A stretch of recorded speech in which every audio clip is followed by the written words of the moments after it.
Merci à l'équipe de louange. Merci. Bonjour, Église Le Sentier. J'espère que vous passez un bel été jusqu'à maintenant. C'est presque fini. Eh oui. Alors, mon nom est Sylvain Plouffe et je suis un des pasteurs ici à l'Église Le Sentier. Je suis content de vous accueillir, de vous souhaiter la bienvenue, que vous soyez ici en salle, en visite ou à travers la toile. Bonjour à Maniwaki ce matin. Je sais qu'ils nous écoutent en ligne. Je vais être avec vous autres la semaine prochaine, Maniwaki. Alors, c'est ça. Je pense que j'ai fait le tour. J'espère qu'il n'y a pas personne qui s'en exclut, là. J'ai dit bonjour à tout le monde. Alors, c'est ça. Je vais passer un peu de temps avec vous ce matin. Puis, on va essayer de rester dans les temps qui me sont permis pour ne pas vous garder ici, malgré qu'il pleut dehors. Pas pressé à matin, là. C'est pas comme quand il faisait beau dans les derniers dimanches. Où est-ce que... Voilà. On démarre ça comme ça. Je vais finir par m'installer. C'est comme un petit peu plus long, là, la technologie. Je suis sûr de tout mettre en place. Et je suis heureux de faire partie de cette assemblée vivante pour notre grand Dieu et notre Seigneur Jésus, notre Sauveur. À lui soit le règne, la puissance, la gloire au siècle des siècles. Amen. Il y a tellement de perspectives pour parler des promesses de Dieu. Et ce matin, on va aborder encore une fois les promesses de Dieu. Puis, le thème qui nous a été donné cette année, qui sont les promesses de Dieu, à tour de rôle, je fais partie de cette équipe qui veut vous parler des promesses de Dieu. Et je me suis préparé, j'ai écouté les messages en prévision de ce matin. Essayez de ne pas trop répéter, pas être trop redondant avec ce que mes frères qui vous ont prêché sur la promesse de Dieu vous parlent, mais c'est difficile parce que ça se croise. C'est vraiment intéressant de voir que c'est vaste, les promesses de Dieu. Puis qu'il s'agit d'un thème très large puisqu'il a alimenté nos discours pour tout l'été. Alors, ça me fait penser un petit peu à la rédaction des Écritures. Hein?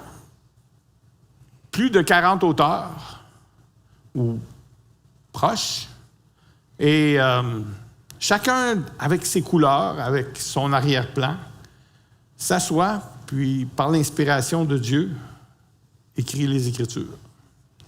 Bien, cet été, il y a eu 7-8 prédicateurs qui sont passés pour vous parler d'un thème. Puis, ils se sont assis aussi, puis ont essayé de sonder les Écritures pour savoir qu'est-ce que Dieu avait à dire sur ce thème-là. Puis, on a été bénis. Dieu nous a remplis de sa sagesse, je pense, pour nous diriger dans ses Écritures. Tout au long des Écritures, Dieu n'a pas peur de prendre des engagements avec son peuple. Parfois sous forme d'alliance, mais aussi sous forme de promesses. On a vu ensemble, au fil des discours, que Dieu est fidèle et qu'il n'est pas un homme pour manquer à ses promesses. Après tout, moi-même, je ne suis qu'une vapeur qui va disparaître. Puis j'ai commencé déjà à m'évanouir peu à peu. Dieu est éternel. Qui est ce Dieu qui, comme décrit dans Hébreux, chapitre 6, on devrait l'avoir ici, mais si vous avez vos Bibles, c'est encore mieux. Voilà. Hébreux, chapitre 6, qu'est-ce que ça donne, ça? C'est bon. Versets 13 à 20. Puis on va prendre le temps de le lire ensemble parce que je trouve que c'est tellement riche, tu sais. Lorsque Dieu a fait la promesse à Abraham, comme il ne pouvait pas prêter serment par plus grand que lui, Il a juré par lui-même en disant « Certainement, je te comblerai de bénédictions et je multiplierai ta descendance. » C'est ainsi qu'après une attente patiente, Abraham a obtenu ce qui lui avait été promis. Or, les hommes jurent par plus grand qu'eux, et le serment est une garantie qui met fin à toute contestation. Vous savez, quand on va en cours, puis qu'on met la main sur la Bible, on jure par plus grand que nous. Eh bien, malgré le fait que pour une multitude de personnes, ça n'a plus trop de signification, ce geste-là. Pour nous, en tant qu'enfants de Dieu, quand on prend en considération ou quand on prend en gage les Écritures, on devrait y réfléchir avant de promettre quelque chose.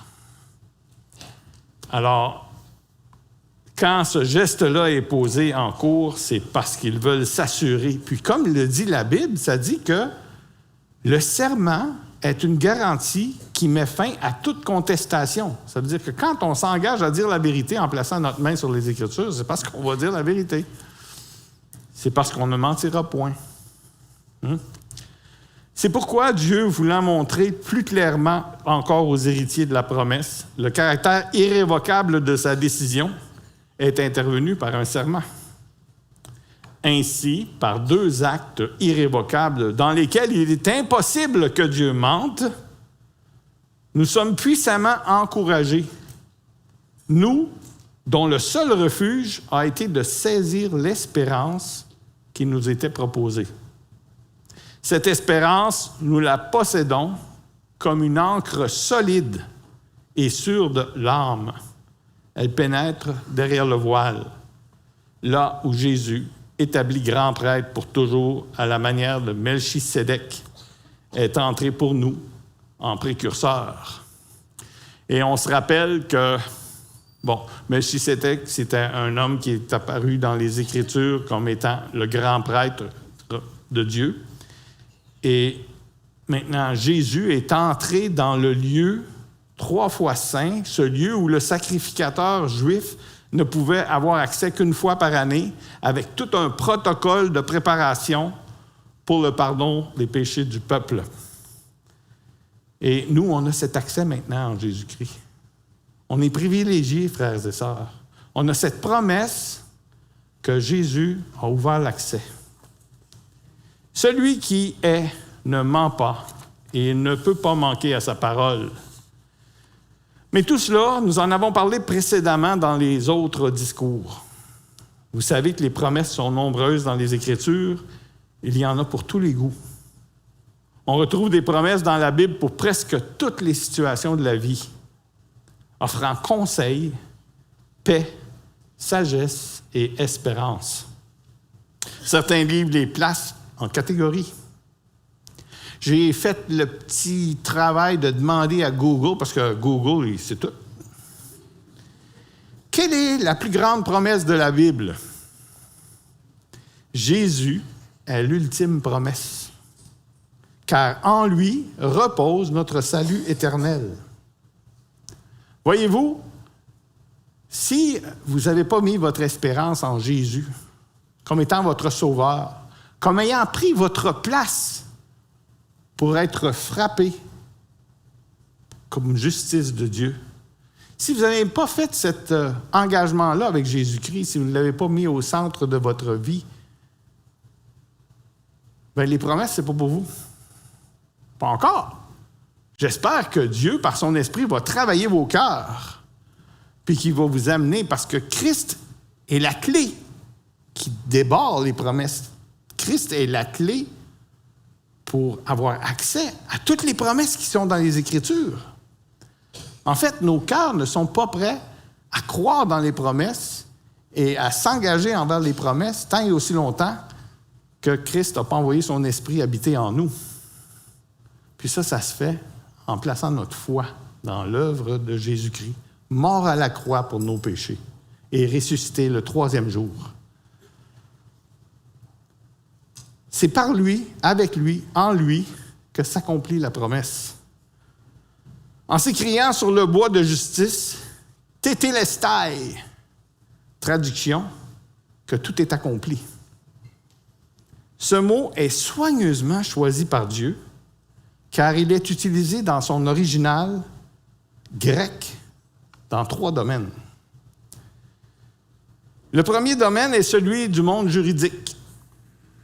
La cour de justice acquittait une personne qui avait purgé sa peine ou qui était acquittée suite à un procès et inscrivait « Tétélestai », tout est accompli.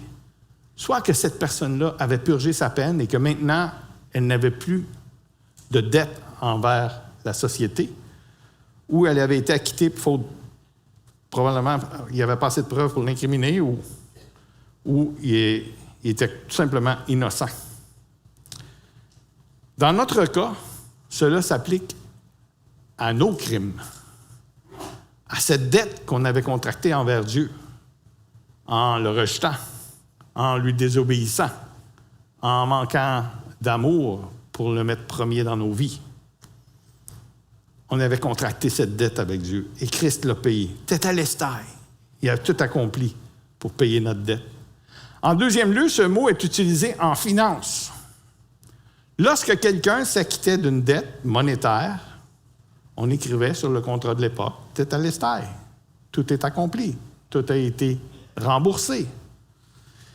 Je ne sais pas si vous avez eu le privilège un jour de rembourser totalement une dette, mais c'est libérateur.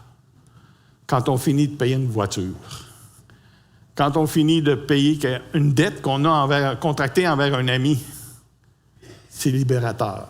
Et quand cet ami-là nous dégage de notre dette, on est arrivé au bout du contrat, puis là, on n'y doit plus rien. C'est vraiment libérateur. Parce que tant et aussi longtemps qu'on a une dette envers quelqu'un, souvent, quand on rencontre cette personne-là, on voit juste « dette » écrit dans son front. T'sais? Pourtant, la personne ne fait pas nécessairement allusion à ce qu'on lui doive encore de l'argent ou à ce qu'on ait une dette quelconque envers lui. Mais il y a quand même on a hâte. C'est libérateur. Mais Christ a payé notre dette. Et ça, c'est libérateur. Ça, c'est vraiment libérateur. Alors, vous êtes déjà acquittés de cette dette grâce à Jésus-Christ qui l'a payée. Cette dette que nous avions contractée avec notre Créateur fut remboursée par notre Créateur lui-même en son Fils Jésus-Christ. Cela me rappelle le passage des Écritures où Jésus lui-même dit cette parabole aux disciples. Pierre, s'approchant de Jésus dans Matthieu... Oh, je l'ai probablement ici. Il ne faut pas que j'oublie ça. Matthieu, c'est ça. Matthieu 18, versets 21 à 35. Pierre s'approcha de Jésus et lui dit, « Seigneur, combien de fois pardonnerai-je à mon frère lorsqu'il péchera contre moi? Est-ce que ce sera jusqu'à 7 fois? » Jésus lui dit, « Je ne te dis pas 7 fois, mais jusqu'à 70 fois 7 fois. » Alors, il y a une dette qui est contractée envers une personne qu'on a offensée pendant qu'une personne qu'on a blessée. Et ça a le même effet qu'une dette financière. Si j'ai blessé un frère, une sœur, à toutes les fois que je les rencontre, je vois dans son front écrit, tu sais, « Demande-moi pardon » ou il y a un malaise, là. Il y a jusqu'à temps que la personne m'ait acquitté, jusqu'à temps que la personne m'ait remboursé cette dette-là. Je ne suis pas capable de venir dans sa présence puis être à l'aise. Alors, ici, le Seigneur Jésus dit, tu vas y remettre sa dette pas juste 7 fois, tu vas y remettre sa dette 70 fois 7 fois. C'est pourquoi le royaume des cieux ressemble à un roi qui voulut régler ses comptes avec ses serviteurs. Quand il se mit à l'œuvre, on lui amena un serviteur qui devait 10 000 sacs d'argent. Comme il n'avait pas de quoi payer, son maître ordonna de le vendre, lui, sa femme, ses enfants et tout ce qu'il avait, afin de rembourser cette dette. Le serviteur se jeta par terre, se prosterna devant le roi en disant, « Seigneur, prends patience envers moi et je te paierai tout. » Je pense que Premièrement, le serviteur, il n'avait pas les moyens de tout lui rembourser. Il s'était incapable de rembourser. Mais le roi, dans sa compassion, lui a remis sa dette. Je suis convaincu que vous connaissez toute cette histoire. Mais quel bel exemple que notre Seigneur Jésus nous enseigne ici, d'un roi qui remet la dette à quelqu'un qui n'est pas capable de payer. Je vous dis que quand je suis arrivé au pied de la croix, en 1994, je n'avais pas les émotions pour dire « je vais être capable de te rembourser ». J'avais plutôt les émotions de dire « Seigneur, si tu n'interviens pas, je suis perdu. Si tu n'interviens pas dans ma vie, il va falloir que tu vendes tout. Il va falloir que tu juste m'élimines de sur la terre parce que j'ai aucun moyen de te rembourser tout le mal que je t'ai fait en t'abandonnant, en te reniant, en marchant selon mes propres voies, sans te considérer. » Heureusement, le Seigneur Jésus a eu pitié de moi. Puis il a fait de moi un de ses frères. Aujourd'hui, si je vis, c'est parce que Jésus a prononcé « Tételestai ». Alors, on sait que le serviteur, par la suite, il avait une leçon à apprendre, bien plus qu'une leçon à apprendre, il est retourné, puis il n'a pas voulu pardonner à l'autre. Puis c'est ça, un coup qu'on est entré dans la présence du Seigneur Jésus, il faut maintenant apprendre à vivre comment le Seigneur Jésus veut qu'on vive. Puis là, c'est sûr que il l'a payé cher, là, parce qu'après ça, il a été vendu, puis parce qu'il n'avait pas voulu pardonner une plus petite dette à quelqu'un. Ensuite, en dernier lieu, le mot « tételestai » était utilisé dans le monde militaire. Parce que quand on partait en guerre, c'est certain qu'on voulait la victoire, n'est-ce pas? On voulait remporter le combat. Puis, quand les gens ils venaient à bout de gagner le terrain qu'ils voulaient, ou qu'ils exploitaient, ou le pays qu'ils voulaient, quand tout était rasé, comme on le voit dans les Écritures, là, quand ils rasaient tout, le bétail, famille, et ils pouvaient s'exclamer que tout avait été détruit, ils disaient « Tételestai ». Tout est accompli. Tout ce qu'on devait faire pour dominer est accompli. Je pense que quand Jésus a prononcé « Tételestai », ça avait aussi une signification beaucoup plus grande que ce que je suis capable de comprendre. C'est-à-dire que ça s'adressait d'abord à la mort, il avait vaincu la mort, mais aussi, Romains 8 nous rappelle que ça a une influence sur toute la création. Parce que la création soupire après le jour où Jésus va revenir et va s'établir finalement. Ce matin, j'aborde avec vous 3 façons de vivre dans les promesses de Dieu. La première étant de connaître les promesses. La seconde étant de s'approprier cette promesse. Puis la troisième, c'est de laisser les promesses devenir espérance par la foi. Prions ensemble. Seigneur Jésus, on est courbé devant toi, on vient en toute humilité devant ton trône. On veut se laisser instruire par ta parole. On veut se laisser encourager par ta parole. On sait, Seigneur Jésus, que tu es mort à la croix pour payer pour nos péchés et aussi pour nous ouvrir la porte sur toutes ces bénédictions. Nous ouvrir le chemin, toi qui dis « Je suis le chemin, la vérité et la vie ». Tu nous ouvres le chemin vers toi, vers le royaume des cieux. Et ce matin, on veut regarder des promesses qui sont liées. On veut les apprendre. On veut aussi les voir devenir vivantes dans nos vies. Puis, on veut, Seigneur, que tu nous instruises à la façon de vivre. Comment vivre selon les promesses que tu nous as faites. Pour ta gloire, par ta grâce, on te remet toutes choses. Amen, Seigneur Jésus. Alors, la première étant connaître les promesses. Ici-bas, le prince de ce monde a une grande influence sur nous. La Bible nous dit que nous ne pouvons pas entrer en communion avec Dieu à cause de notre chute dans le jardin d'Éden. Il nous faut prendre conscience de la perdition éternelle qui nous attend sans Jésus-Christ. Mais la Bible vient nous porter secours avec une promesse dans Actes 16, 31 qui dit « Crois au Seigneur Jésus et tu seras sauvé, toi et ta famille. » Quelle belle promesse! Mais je veux vous encourager à apprendre pour mieux les connaître et pour pouvoir y avoir recours lorsque différentes situations se présentent. Allez-y, laissez-vous aller. Laissez libre cours à votre créativité. Je le sais parce que je visite certains de vos foyers, certaines de vos maisons, et il y en a qui ne manquent pas d'imagination pour mettre des versets, là. Il y en a qui l'ont brodé sur des coussins, d'autres qui en ont fait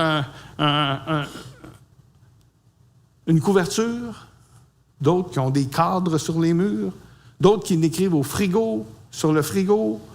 J'avais une sœur qui s'en écrivait des nouveaux à chaque semaine puis qui les mettait dans son miroir le matin. Probablement que toutes les femmes, le matin, se regardent dans le miroir. Moi, j'ai pas besoin. Je n'ai pas de cheveux à placer. Ce ne serait pas une bonne place pour moi, le miroir. Mais il y a certaines personnes pour qui le miroir, c'est un bon endroit. Et on ne manque pas d'imagination. Laissez les endroits les plus fréquentés être couverts de promesses, être couverts de versets bibliques, afin que ces promesses-là pénètrent vos cœurs. Faites-vous ce cadeau. C'est si beau. Plus les promesses seront des ancres dans vos vies, plus vous allez vous y fier. Plutôt que de vous laisser diriger par vos émotions. Mon frère Gilles Farley nous a parlé, il y a quelques semaines, des souffrances. Pas un sujet facile, mais il l'a fait avec brio. La vie du croyant, il nous en a parlé des souffrances dans la vie du croyant en quelques semaines. Il a même dit que nous serions mieux de nous préparer pour faire face à la souffrance. Je ne sais pas si son idée vient de lui-même ou si c'est parce qu'il l'avait lu dans le livre de Don Carson, Jusqu'à quand? Mais il nous en a parlé, puis il nous a dit que le livre de Don Carson rapportait « Il ne faut pas nous demander si nous allons subir de la souffrance sur cette terre, mais plutôt nous préparer, car cela est inévitable. La souffrance nous atteindra tous d'une façon ou d'une autre. » Autrement dit, ce n'est pas si la souffrance nous frappera, mais plutôt quand elle nous frappera. Cela devrait nous motiver à apprendre plus des promesses. J'ai remarqué que quand Jésus est tenté par l'ennemi, il répond immédiatement par des promesses. Relisons rapidement le passage de Matthieu 4, versets 3 et 5, où Jésus est tenté dans le désert. Le tentateur, il dit, « Si tu es le Fils de Dieu, ordonne que ces pierres deviennent des pains. » Après 40 jours dans le désert, à jeûner, ça a dû être tentant pour Jésus. Il avait le pouvoir de le faire. Il pouvait prendre des pierres et les transformer en pain. Pour lui, ça aurait été facile. Mais plutôt, il s'appuie sur la parole de Dieu, puis il dit, « L'homme ne vivra pas de pain seulement, mais de toute parole qui sort de la bouche de Dieu. » C'est une promesse pour nous aussi, ça. On n'est pas appelé juste à vivre de nourriture et de constamment se nourrir pour fonctionner. Autrement dit, la parole de Dieu, elle a autant d'importance que la nourriture dans nos vies. Je ne sais pas pour vous, mais j'ai de la difficulté à sauter un repas. J'ai faim. Est-ce que c'est cette faim-là des Écritures aussi? Si je saute une lecture, si je saute un temps avec le Seigneur Jésus, bien, la promesse de Dieu, c'est de dire, bien, si tu te nourris de ma parole, tu vas avoir autant de force ou tu vas être autant rassasié que par la nourriture. Le diable transporte Jésus jusque dans la ville sainte, puis il le place au haut du temple, puis il dit « Jette-toi en bas! » Mais Jésus lui dit, en fait, l'ennemi se sert des Écritures pour dire, Jette-toi en bas. Il a dit qu'il mettrait des anges à ta disposition, puis ils vont te porter sur tes mains de peur que ton pied ne heurte une pierre. Fait que ça, c'est une promesse. L'ennemi est rusé. Hein? Il se sert des Écritures pour dire que c'est écrit. Fait qu'il va le faire. Si tu te jettes en bas, là, il va envoyer des anges qui vont prendre soin de toi. Mais Jésus dit non, je ne veux pas tenter Dieu.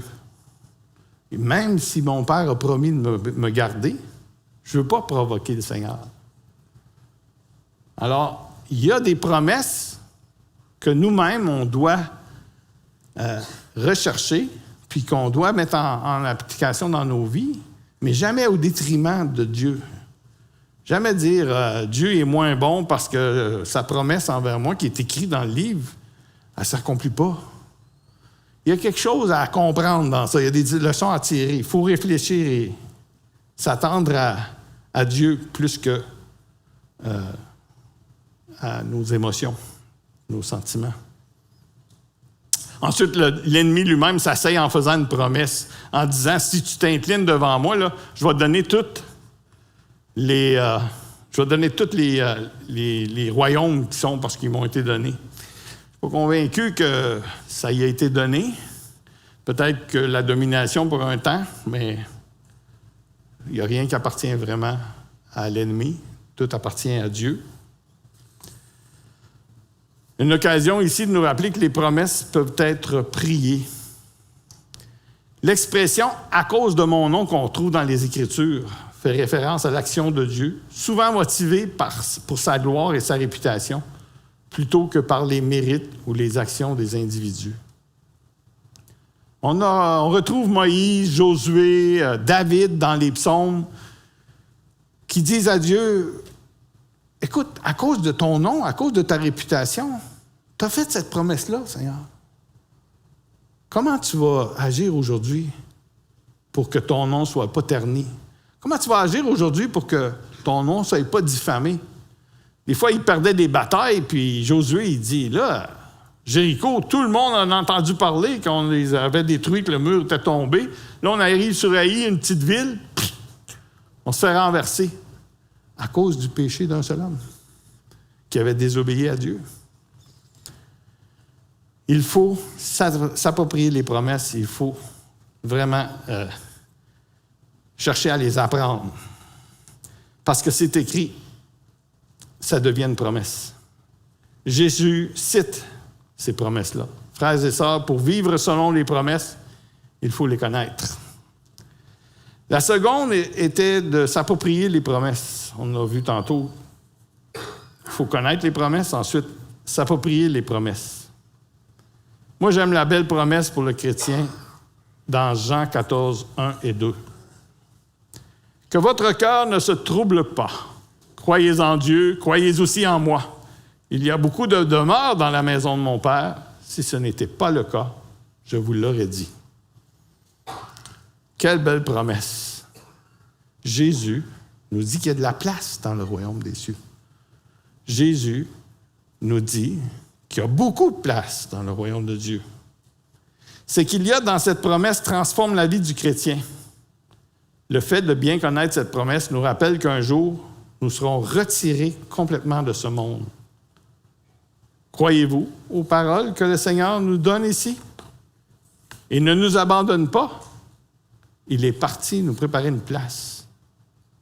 Cela va de pair avec la promesse dans Apocalypse 21, 4, où est-ce que la plupart des chrétiens soupirent après, surtout quand on souffre.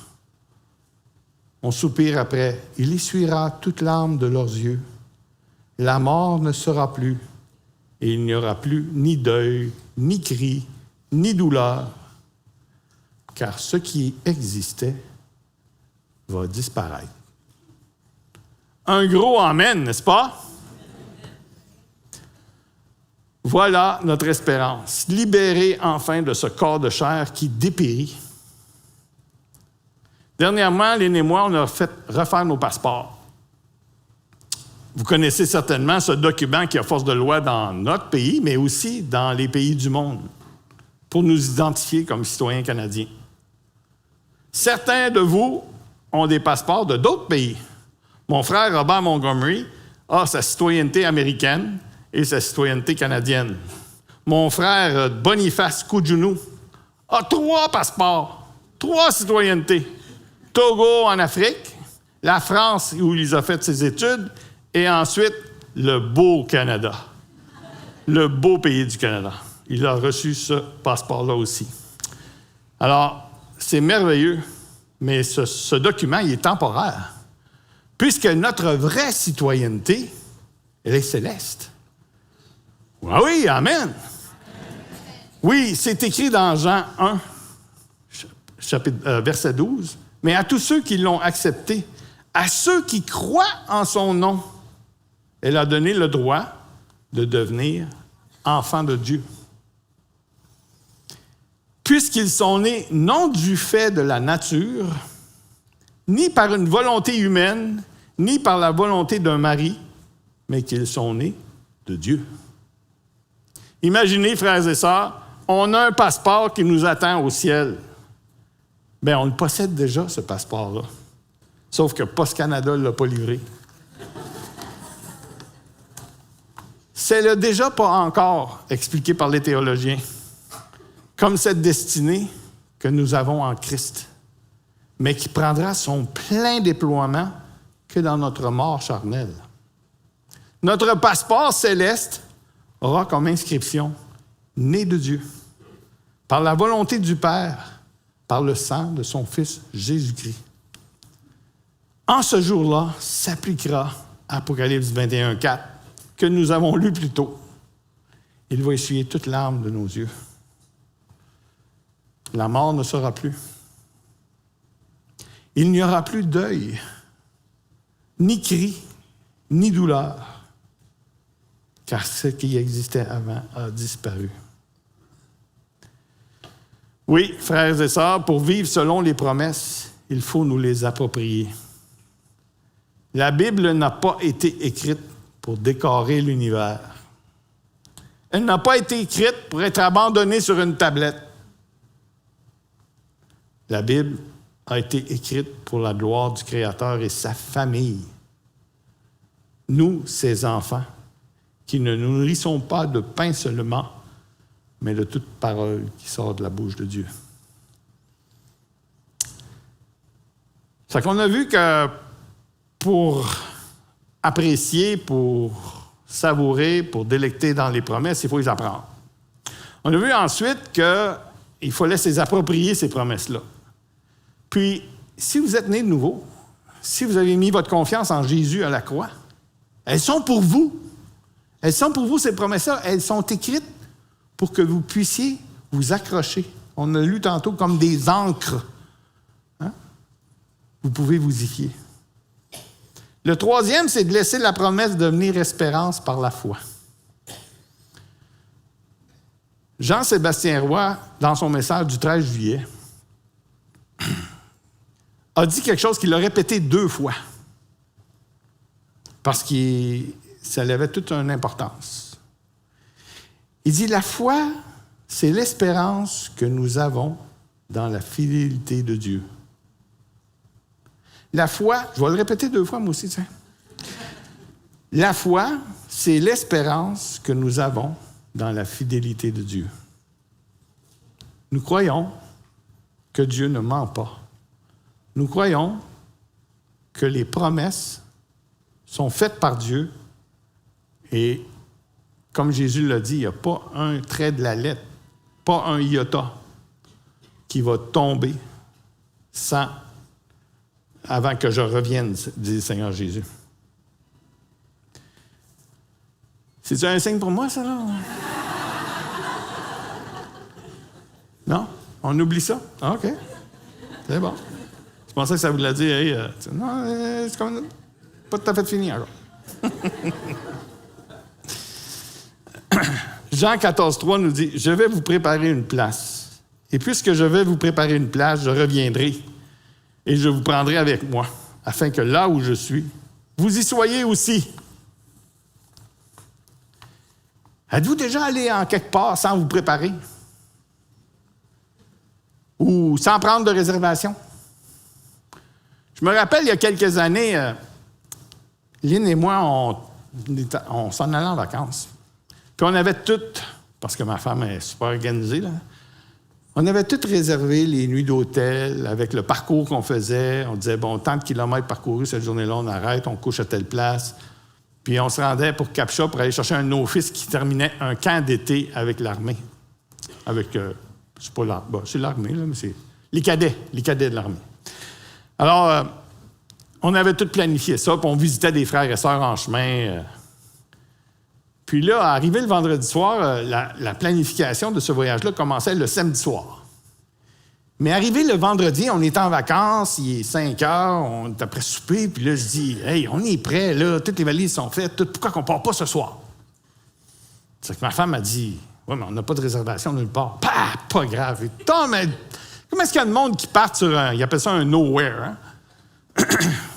Traduction, c'est on ne sait pas trop où on s'en va, mais on y va pareil. Alors, on décide qu'on part. Puis notre premier arrêt dans le chemin, le samedi, c'est on visite Noël et Marie Morissette qui habitent Granby à l'époque. Noël et Marie Morissette, pour ceux qui ne les connaissent pas, Noël, c'est un évangéliste, puis il a même été ici à Gatineau comme pasteur pendant quelques années. Puis ensuite, ils ont été appelés ailleurs dans le ministère. Puis ils sont partis, puis à ce moment où on voulait les visiter, ils habitaient Granby. Fait que là, on part, puis moi, je suis tout content. Tu sais, ma femme, elle accepte de partir sans avoir d'ancrage, là, tu sais. On arrive à Granby. Il doit être à peu près à 11 h le soir, 10 h, 11 h. Et là, on se met à visiter les motels, les hôtels, puis pour se rendre compte que ce fin de semaine-là, il y a la fin de semaine, le festival de la poutine, je sais bien. Puis là, il n'y a pas de chambre de libre. Puis là, plus on visite des hôtels, plus on se fait fermer la porte au nez. Puis là, on se retrouve comme un petit peu Joseph puis Marie qui cherchaient une place. Pas de place pour coucher. Heureusement, ma femme n'était pas enceinte. Alors, parce que là, j'aurais été à l'hôpital. Mais ça reste qu'on n'avait pas de réservation. Puis, comme on n'avait pas de réservation, bien, on n'a pas pu coucher. Ça a fini qu'on a couché dans notre voiture. Puis, là, vous savez, coucher dans une voiture, quand il fait chaud l'été, c'est super confortable. Si la fenêtre est ouverte, les moustiques rentrent. Si la fenêtre est fermée, bien, il faut que la voiture roule pour te donner un peu de fraîcheur. Et on va être climatisé, mais là, on ne voulait pas laisser la voiture rouler puis s'asphyxier non plus. Fait que ça fait une nuit très agréable. Le lendemain matin, c'est le lavage de dents puis se laver au lavabo du Petro-Canada sur le coin. Mais ça a fait une belle histoire. Aujourd'hui, on en rit. Mais voyez-vous, mon point ce matin, c'est que ceux qui ont mis leur foi en Jésus-Christ, ils ont une réservation au ciel. Puis ils ne se feront pas dire « t'as pas d'affaire ici », parce que tu as mis ta foi en Jésus-Christ, mort à la croix pour tes péchés. Et il est important de bien comprendre cela. Il est important parce que vous ne voulez pas arriver au ciel puis vous faire dire « Non, ton nom, il n'est pas dans le livre de vie. Cherche, écrit comment déjà? » Non, ça ne fonctionne pas. Les promesses sont importantes. Ils nous montrent la voie vers le ciel. Et les promesses du Seigneur Jésus, quand il dit qu'il va nous préparer une place, elles sont merveilleuses. Là, je viens de réaliser que je ne sais pas tourner je ne vous ai pas fait suivre avec les promesses. Bon, c'est bon. Alors, une autre belle image des promesses, quand Jésus dit « Je vais vous préparer une place, puis je vais revenir, je reviendrai », c'est celle du mariage. Ma femme assistait à un moment donné à une conférence qui était donnée par Ivy Pilon. Puis, Ivy Pilon, elle avait étudié le mariage juif, avec toutes les traditions qui étaient rattachées à ça. Et elle a découvert que quand le mariage et la promesse de mariage et les fiançailles, c'est aussi important que la promesse de mariage. C'est aussi important que le mariage lui-même. En fait, on le voit dans les Écritures quand Joseph veut divorcer. C'est pas tout écrit divorcer dans toutes les traductions, mais j'ai vérifié, puis dans le grec, divorcer, rompre, répudier. Joseph veut répudier Marie de façon secrète parce qu'il apprend qu'elle est enceinte. Et il sait qu'il n'est pas le père. Alors, c'est un ange de Dieu qui intervient puis qui prévient Joseph. Ne crains pas de prendre Marie. C'est une intervention divine qu'elle est enceinte. Mais Joseph était quand même prêt à divorcer. Ça démontre l'importance de la promesse, cette promesse qu'il avait prise envers Marie de l'épouser. Et cette promesse-là, Joseph se propose de rompre, de faire un divorce secrètement. Le mot « rompre », utilisé en français, comme je l'ai dit, c'est synonyme, mais en anglais, il y a bien des traductions qui utilisent « divorce ». Dans le dictionnaire grec, qui est la langue originale du Nouveau Testament, nous trouvons à côté de rompre, divorce, répudier. Je l'ai dit, ça. Les fiançailles constituent une promesse. J'ai dit ça aussi.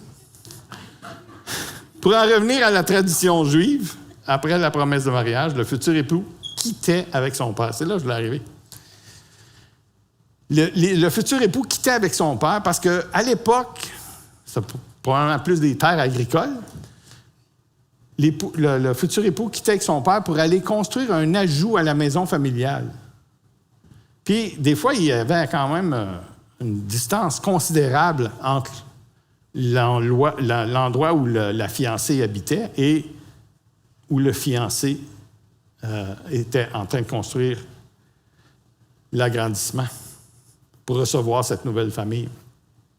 Alors, le point que je veux faire ici, que je veux vous donner comme exemple, c'est que c'était pas le fiancé qui décidait quand il retournait son épouse. C'était son père qui disait, là, les travaux sont finis, sont terminés. Puis là, ça va être le temps où tu vas pouvoir aller te marier puis ramener ton épouse à la maison. Quand je fais un parallèle avec Jésus, vous le savez, il dit, c'est pas moi qui va décider. En fait, les anges ne connaissent même pas le temps où je vais retourner chercher mon Église, où je vais retourner chercher mon épouse. Parce que souvent, dans les Écritures, l'épouse de Christ, c'est l'Église. C'est pas moi qui va décider, c'est le Père, puis lui seul connaît le moment. Alors, le parallèle était quand même surprenant et intéressant de voir que la fiancée devait attendre le temps où son beau-père déciderait de leur mariage. La fiancée, toutefois, recevait des cadeaux de son fiancé pour dire « Je t'oublie pas ». J'imagine qu'il a dû avoir des communications là, avec elle pour lui dire « Inquiète-toi pas, je vais revenir te chercher ». Jésus ne fait-il pas la même chose? Les promesses ne sont-elles pas des cadeaux de Jésus pour nous dire « Je reviens ». Bonjour, Louis-Jacob. Alors, je m'en ai justement dire, j'invite les musiciens à s'avancer pour la louange. Comment vivre... Non, ça, je recommence. Ça veut dire que c'est pas ça là. Voilà. Frères et sœurs, on vit dans un pays où coule le lait et le miel. Ce sont tous des cadeaux de Dieu, des bénédictions. C'est le Père qui décidait du retour et on attend impatiemment. Là, on veut être comme Abraham, on veut le faire patiemment. On attend que Jésus revienne. Il y a un cantique qui nous dit « Redites-moi l'histoire de l'amour de Jésus ». Ce cantique dit aussi « Cette histoire est toujours nouvelle, redites-la souvent ». Les promesses sont une encre pour notre foi. qui nous aide à vivre en nous appuyant sur les promesses à cause de la fidélité de Dieu. Les promesses doivent être apprises. Les promesses, on doit se les approprier. Elles sont pour nous. Et on doit laisser les promesses devenir notre espérance par la foi. Prions ensemble. Seigneur Jésus, on est courbé devant ton trône, on vient en toute humilité devant ta face. Comment on a à apprendre de toi, Seigneur? Mais on peut se fier que tu es l'encre dans le royaume des cieux. Tu es celui auquel nous sommes attachés par ce lien d'amour. Et on veut vraiment, Seigneur, s'en remettre à toi, s'en remettre à tes promesses. On veut apprendre à les vivre pleinement, car elles sont pour nous. On veut apprendre à mettre foi dans ta fidélité. Continue de nous instruire et de nous construire, Seigneur, pour ta gloire, par ta grâce. Amen, Seigneur Jésus.